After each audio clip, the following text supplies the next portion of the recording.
What if I told you that you can do many things from home to be more fertile? For example, look at this hope story from one of the members of my online fertility coaching program. Mark Sklar, we did it!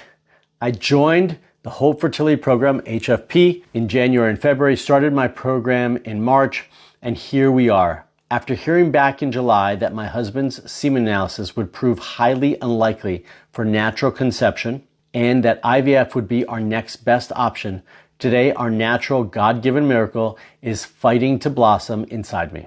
I'm so proud of my husband for making all the necessary lifestyle changes you encouraged us to follow. It's important to have a loving, supportive partner that's actively engaged in this difficult journey with you. I feel incredibly blessed. Most importantly, the biggest lesson I've learned from this is that we have very little control, which is true. I never stopped traveling to faraway places and doing what I loved, even though some nights would be filled with tears on a wet pillow. But remaining grounded in hope and faith, visualizing and believing in a miracle, surrendering our bodies and our lives to God have been the best decision we've ever made. I have my first doctor's visit on Friday. We pray that this little one sticks, stays, and continues to blossom with us. I'll keep you posted, and I'm sure there will be questions during this next chapter. Thank you for giving us hope, even when my husband's results were grim.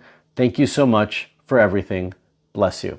Today, you are going to learn about some of the little things that you should start doing now to get pregnant faster. In case you're new here, I'm Dr. Mark Sklar, also known as the fertility expert.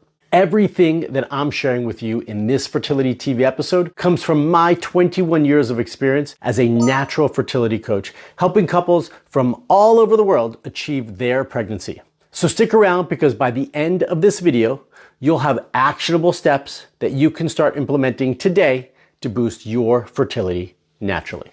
Before we get started with today's episode though, I created this free guide called the Fertility Foods Guide, where you get a fertility approved shopping list and some recipes that can help you get started to make changes easily. I'll leave the link in the description below so that you can download it for free. Now let's get started. Our fertility journeys are life lessons. There's so much for us to learn about life, ourselves, our partners on this journey. And one of these things is that little things have profound and big impact. Okay? And those are the things that we're going to talk about today. In that little testimonial that I read in the intro, it shows how difficult it was for them. Like, there was this real moment where they weren't sure if they were ever going to get pregnant, and if they needed to do IVF, if they wanted to do IVF, what their path was going to be. But they were determined to do what they could control, because that's all we could do, is do the things that we can control and let everything go beyond that. For her, she let it go to God. For others, you might just let it go to fate. Whatever it might be, we just put it off into the universe. But we can control some things, and those are the things that I want to focus on in this video, the little things that have profound impacts, okay? So I know I often talk about diet, but I want to talk about diet from a slightly different perspective. I want to talk about hydration right now. Staying hydrated is so important. Our body needs water. Our cells need a lot of water. And if we are not hydrating it properly, then we are not giving our body the nourishment that it needs. And one of the visuals that I like to have you think about is a grape and a raisin. Grapes are nice, juicy, watery, and plump. Raisins are that same grape, dried up, dehydrated, and they don't have any water in it. Would you like your cells to look like that raisin or that grape? I want it to look like that grape. The only way it can do that is for you to be hydrated. Your cells need it. And think about the cells in your ovaries, right? The cells that are creating these eggs. It needs water. It needs hydration. So I want to make sure you are drinking at least 2 liters of water a day, potentially more than that. Okay? That is super important. And if you feel like you're drinking a lot, but you're just not hydrated, you are still thirsty, then let's add some electrolytes into it. Let's add some minerals into it so that we can take that water and drive it into that cell so that cell can get full and look like that grape. That's what we're looking for. When we are more hydrated, the egg and the sperm have the water, the hydration and fluid that it needs to create a good quality cell. Okay, your cervical mucus is nice and fertile. These are essential for our body. So I want you to start to focus on drinking more fluid. And if you're drinking enough, if you think you're drinking enough, my guess is you're probably not, because most of you are not. And just to be clear, coffee, sodas are not water. They're not hydration. Okay, we need water in our bodies, and that's what I want you to focus on. Now, I've talked about diet so much, I can't ignore it here, but I'm not going to spend a lot of time with it. Diet is also essential. We need fertility boosting foods. We need foods that are rich and full of protein and healthy fats. We need good, healthy, organic, good quality vegetables, right? So we need all of these things into our diet. We want to make sure that you're putting it into your diet, because that's part of these little things that make up the bigger whole of improving your fertility. Another little thing that helps improve your overall fertility, like these little baby steps, these little wins, is tracking ovulation. Now, I don't want it to drive you crazy and make you stressed and, freak out about every little shift in your cycle, but I do want you to track your cycles and track your ovulation. We can keep it as simple as you're just going to track the days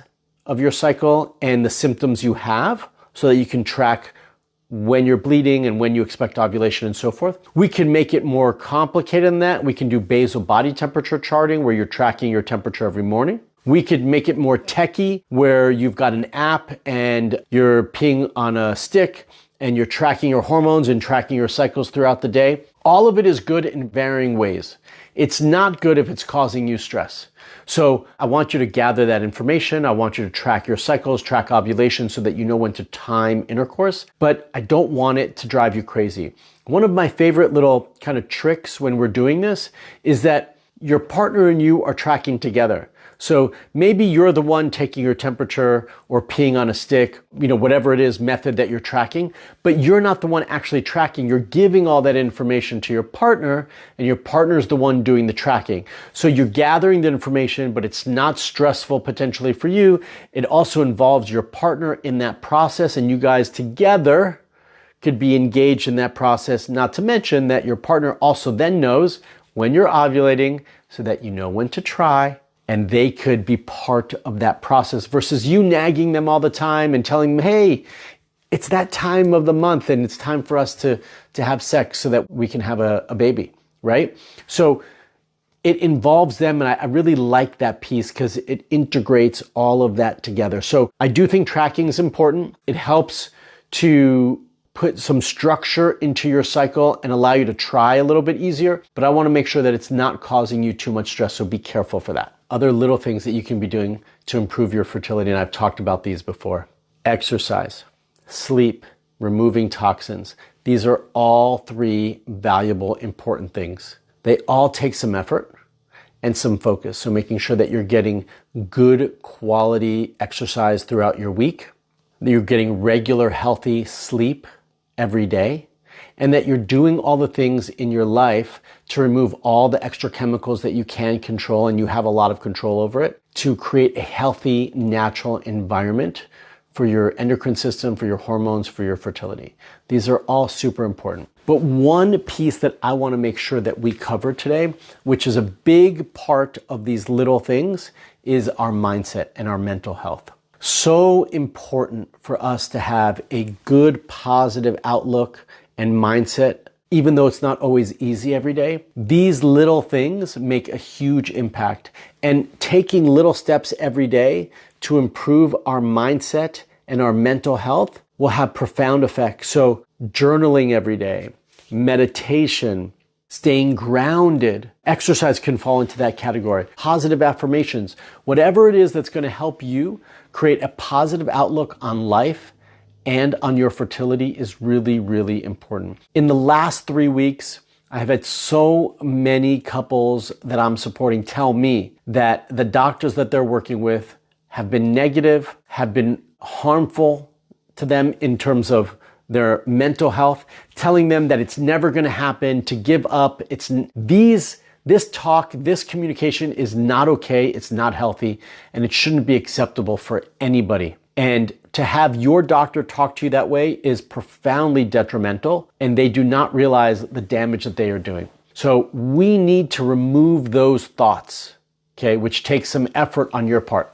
A lot of grounding, a lot of meditation, a lot of work, a lot of positive affirmations. These little things have probably the biggest impact on your overall health and success in the fertility world. So if there's a place that I want you to spend more time on, it's right here. We've talked about all these other things before many, many times. So I'm hoping by now you've already made all those changes. But this one here needs a lot of attention and needs perpetual work. So I want you to put in the effort and the time to make sure that your mental health space is positive, that you are doing everything you can every day to believe in yourself, to still believe that it's possible to have the hope that you will have your family, and that you are creating a positive atmosphere and communication between you and your partner. I cannot begin to tell you how valuable and important this is. If there's one thing from this video that you should be doing, it's this. And I want to make sure that you're doing it. So set aside time now to make this a priority in your fertility journey. To keep learning about how to improve your fertility, watch this video where I share more fertility boosting tips. And if you want my help on your fertility and you want me as your coach, then remember to apply to qualify for the Hope Fertility Coaching Program using the link in the description below. Until the next video, stay fertile.